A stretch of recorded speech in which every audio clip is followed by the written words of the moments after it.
Hello बच्चों, स्वागत है आपका एक न्यू क्लास में। और ये न्यू क्लास मैंने आपको कल थंबनेल पे मतलब पोस्ट के थ्रू, कम्युनिटी पोस्ट के थ्रू मैंने आपको बता दिया था। और व्हाट्सएप में भी मैं पोस्ट कर देता हूँ, साथ ही साथ टेलीग्राम और इंस्टाग्राम पे भी। सो जिस बंदे ने भी या जिस छात्र छात्राओं जिन स्टूडेंटों ने मुझे फॉलो नहीं किया है, जिन स्टूडेंट्स ने मुझे फॉलो नहीं किया हुआ है, वो जाकर पहले फॉलो कर लें। लिंक डिस्क्रिप्शन में आपको दिया हुआ है, ठीक है। सो आज की जो क्लास होने वाली है, इसमें हम न्यू यानी PYQs हम यहाँ पे करने वाले हैं, ठीक है।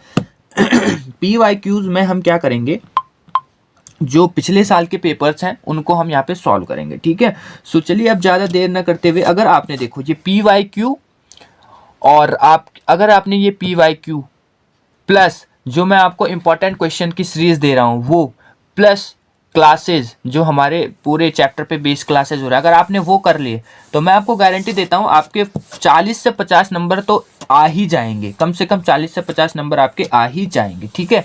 सो आई होप आपको क्लास पसंद आएगी। तो चलिए फिर स्टार्ट करते हैं अपने क्लास को बिना किसी देरी के।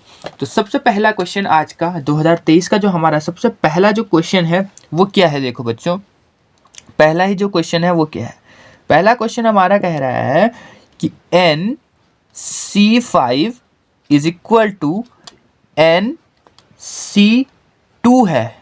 तो वो बोल रहा है n की वैल्यू फाइंड करो। अब ये परम्यूटेशन कॉम्बिनेशन, जिसने हमारी क्लासेस वॉच की होगी, जिसने मेरी क्लासेस वॉच की होगी, उनको पता होगा कि किस प्रकार इसका फॉर्मूला होता है। तो इसका फॉर्मूला होता है n फैक्टोरियल। कभी कभी फैक्टोरियल देखो बच्चों इस प्रकार से भी लिखा हुआ आ जाता है और कभी कभी इस प्रकार से भी लिखा होता है। तो कंफ्यूज नहीं होना है, अगर ऐसे लिख के आ जाए या ऐसे लिख के आ जाए तो कंफ्यूज नहीं होना है कि ये क्या चीज़ है, ठीक है। तो मैंने आपको बताया भी था क्लास में कि इस प्रकार से आपके पास क्वेश्चन में पूछा जा सकता है। तो सबसे पहले अगर मैं इसको n फैक्टोरियल, अगर मैं इसको खोलूँ तो ये क्या होगा, इस कैसे खुलेगा, ये n फैक्टोरियल बाई 5 फैक्टोरियल यानी r फैक्टोरियल n माइनस के r, ये r होता है, ठीक है बच्चों, और ये ऊपर का n होता है। ठीक इसी प्रकार इसको खोलेंगे तो n फैक्टोरियल r फैक्टोरियल और n माइनस r फैक्टोरियल, ये हमारा क्या होता है, फॉर्मूला होता है। अब इसको अगर मैं देखूं तो यहाँ से n फैक्टोरियल से n फैक्टोरियल कट जाएगा, क्या बचेगा, इधर बचेगा 1, ठीक है। 1 को मैं बाद में लिखूंगा क्योंकि यहाँ पे थोड़ा ये लेंथी हो जाएगा, ठीक है। तो 1 को मैं यहाँ पे बाद में लिखूंगा, पहले इस प्रकार यहाँ नीचे इस वाले को खोल लेते हैं, ठीक है। तो ये हो जाएगा 5 फैक्टोरियल। 5 फैक्टोरियल का अगर मैं खोलूँ तो ये हो जाएगा 5 × 4 × 3 × 2 फैक्टोरियल। अब मैंने इसको 2 फैक्टोरियल तक ही क्यों खोला, मैं इंटू 1 भी कर सकता ताकि 2 फैक्टोरियल से 2 फैक्टोरियल यहाँ पे कट जाए, ठीक है। इसको ऐसे ही रहने देते हैं, n माइनस आर फैक्टोरियल नहीं, यहाँ पे r की वैल्यू है 5, ठीक है। r की वैल्यू कितनी है यहाँ पे, r की वैल्यू है यहाँ पे 5, ठीक है। तो यहाँ पे हो जाएगा ये n माइनस के 5 फैक्टोरियल। कुल मिला के बात क्या है, कुल मिला के अब देखो ऊपर 1 था तो 1 मैंने इसलिए नहीं लिखा, मैं सेंटर में लिखना चाहता, अगर मैं स्टार्टिंग में लिख देता तो पता नहीं चलता कि कहाँ तक ये जाएगी, ठीक है। सेम यहाँ पे भी ऊपर 1 बचा है, एक बाद में लिखेंगे, पहले इसको ओपन कर लेते हैं, ठीक है। इतने तक ही जा सकता है। तो 2 फैक्टोरियल, अब इसको ओपन करते हैं तो आपको पता है एक एक घटते चला जाता है। जैसे फैक्टोरियल में एक यहाँ पे घट गया 4, फिर एक घट गया 3, फिर एक घट गया 2, तो सेम यहाँ पे भी घटेगा। तो पहले एज इट इज ऐसा आएगा, इसमें से एक घट जाएगा, -2 में से एक घट जाएगा तो -3, तो ये हो जाएगा -3। एक और घटाएंगे तो ये हो जाएगा -4, एक और घटाएंगे तो ये हो जाएगा -5। अब हम इसको 5 तक ही रहने देंगे और पीछे फैक्टोरियल लगा देंगे। क्यों हमने 5 तक खोला, ताकि ये n-5 फैक्टोरियल से n-5 फैक्टोरियल कट जाए। ऊपर हमारा 1 था तो एक को यहाँ पे इस प्रकार लिख देना है। अब देखो 2 फैक्टोरियल से यहाँ से गया 2 फैक्टोरियल, 5 n-5 फैक्टोरियल से गया n-5 फैक्टोरियल। अब यदि हम इनको सॉल्व करें 5 × 4 × 3 तो ये हो जाएगा 5 चौक 20, 20 × 60, यहाँ आ जाएगा 60।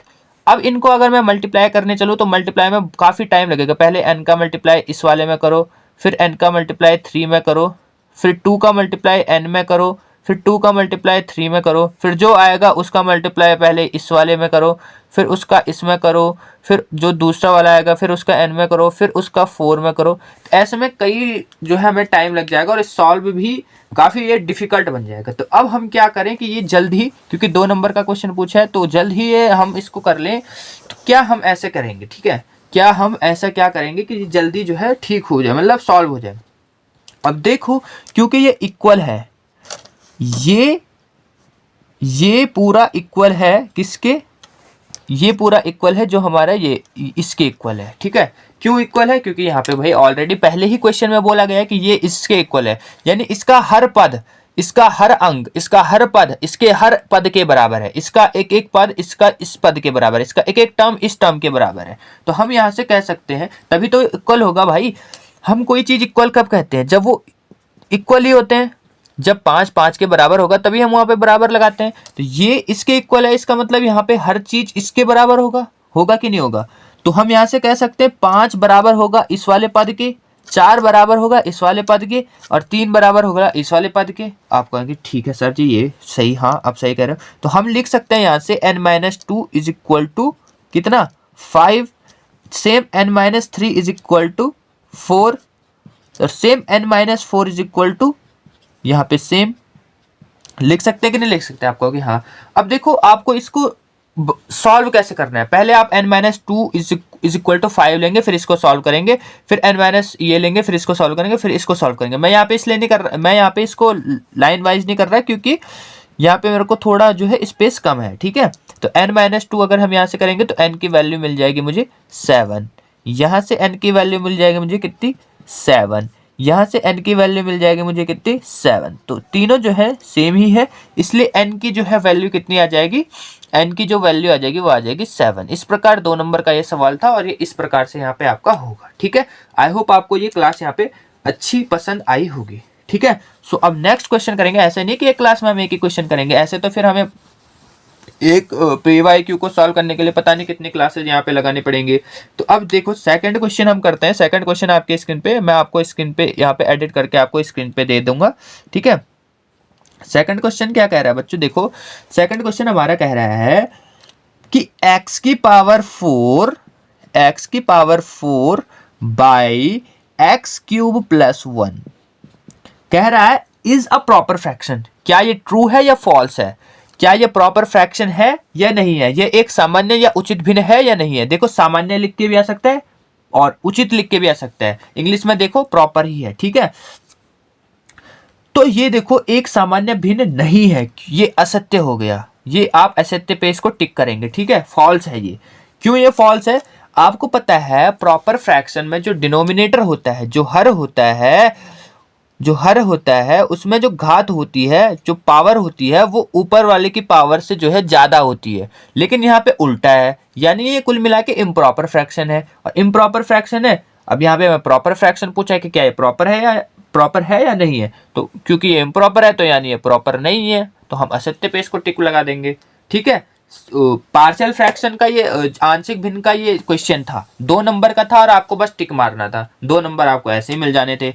इसलिए बोल रहा हूं कि जो जो चीजें मैंने आपको बताई है वो पढ़ लो, ठीक है, पढ़ लो उन चीजों को।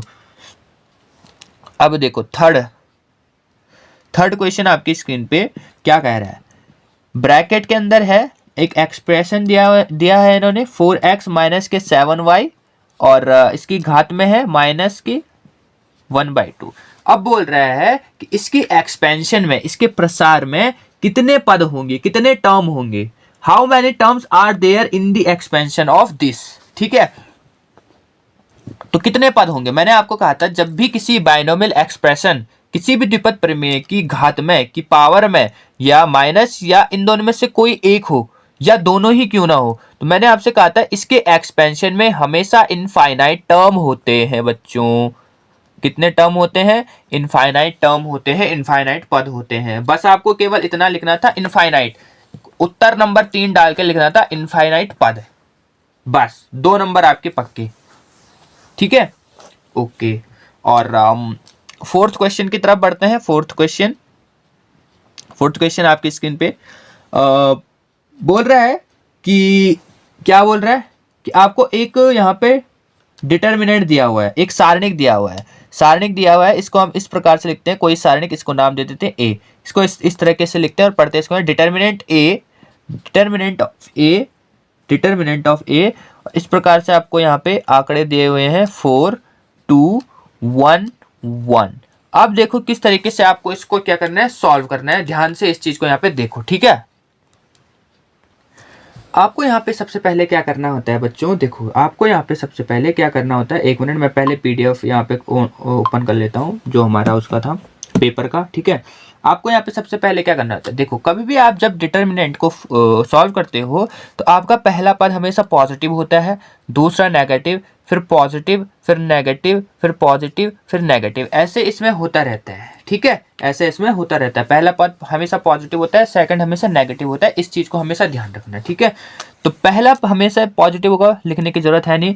अब हम इसको जब भी आपको ऐसे 2/2 का आपको जब भी ये डिटर्मिनेंट मिलेगा तो आपको इस प्रकार से सॉल्व करना है कि क्रॉस में आप मल्टीप्लाई कर देंगे, यानी 4 का आप 1 में कर दोगे, और पहला पद हमेशा पॉजिटिव होता है तो यहाँ पे पॉजिटिव लगाने की जरूरत नहीं है, दूसरा हमेशा नेगेटिव होता है तो यहाँ पे माइनस लगाना है, फिर 2 का 1 में 2 × 1, और हमेशा आपको पहले से सॉल्व करते हुए चलना है, ऐसे नहीं कि आप पहले पद में 2 × 1 कर दो, ये गलत हो जाएगा, ठीक है। पहले आपको पहले से सॉल्व करना है और फिर दूसरे से, ठीक है, पहला फिर उसके बाद दूसरा, ठीक है। उसके बाद अगर हम इसको और सॉल्व करेंगे तो ये हो जाएगा 4 × 1 यानी 4, और 2 × 1 2, इसके बाद ये हो जाएगा 4 में से 2 गए 2, तो ये आपका आंसर आ जाएगा। इस प्रकार से आपको इसको हल करना है, ठीक है। इतना सा था, 2 नंबर आपको इसमें भी मिल जाते हैं। ओके, नेक्स्ट क्वेश्चन करते हैं बच्चों।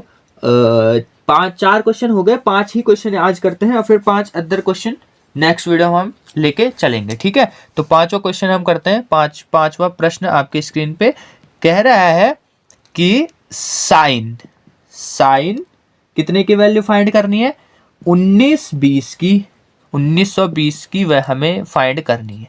अब मैं आपको एक चीज बता दूं, देखो हमारे 4 चतुर्थांश होते हैं, 4 क्वाड्रेंट्स होते हैं। पहला हमें पता है ये हमारा पहला होता है, यहाँ पे लिखता हूँ, ठीक है। यहाँ पहला, ये होता है हमारा सेकंड, ये होता है हमारा थर्ड, और ये होता है हमारा फोर्थ, ठीक है। अब हमें पता है यहाँ पे ऑल प्लस होते हैं, साइन कॉस टेन कॉट, यहाँ पे सब प्लस होते हैं। यहाँ पे साइन और कॉस प्लस होते हैं, बाकी सब नेगेटिव। यहाँ पे होते हैं टेन और कॉट पॉजिटिव, बाकी सब नेगेटिव। यहाँ पे होते हैं कॉसेक एंड सेक, बाकी सब नेगेटिव, ठीक है। आई होप आपको इतना पता होगा। अब देखो ये जो डिग्री होती है ये होती है 0 डिग्री, ये होता है 90 डिग्री। देखो 90 का एंगल बन रहा है ना, तो 90 होता है। ये पूरा देखो 180 का हो जाता है। यहां से पूरा इस तरफ अगर मैं पूरे इस एंगल की बात करूं तो ये हो जाता है 270 डिग्री। अगर मैं पूरा यहां से यहां तक की फिर यहीं पे आ जाऊं तो ये हो जाता है 360 डिग्री।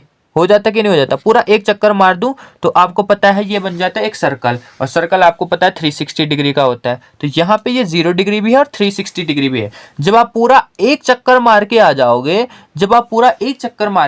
तो ये 360 डिग्री हो जाएगा।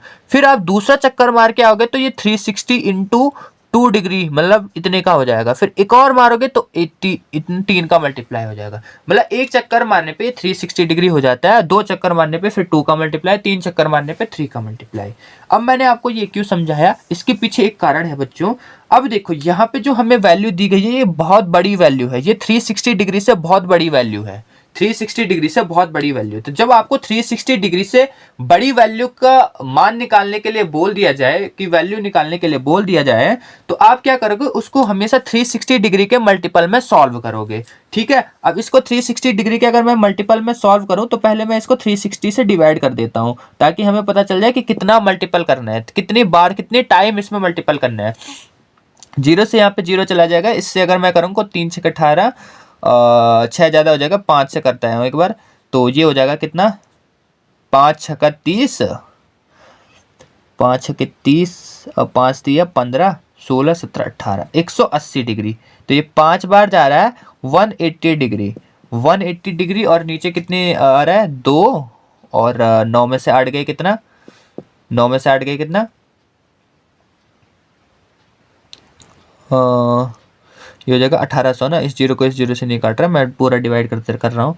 तो ये हो जाएगा 0 और 2, 9 में से 8 गए 1, तो ये 1, तो ये हो जाएगा 5 टाइम जाएगा ये। तो ये हो जाएगा हमारा साइन, ये हो जाएगा हमारा क्या, साइन 360 डिग्री इंटू 5 टाइम जाएगा और प्लस में कितना, इतना ऐड हो जाएगा, प्लस में इतना ऐड हो जाएगा। अब अगर आप इसको सॉल्व करके देखो तो ये पूरा इतना ही बनेगा। 360 का मल्टीप्लाई इसमें करोगे तो 1800 बन जाएगा और उसमें 120 ऐड करोगे तो फिर से वो इतना ही बन जाएगा 2।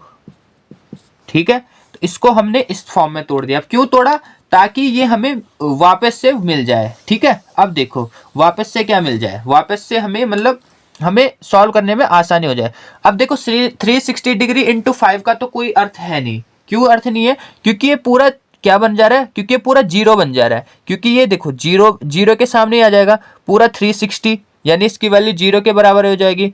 फिर ये पूरा 360 पूरा 360 ऐसे करके, तो यहाँ पे इसकी कोई वैल्यू यहाँ पे वो मतलब पूरा वही बन जा रहा है।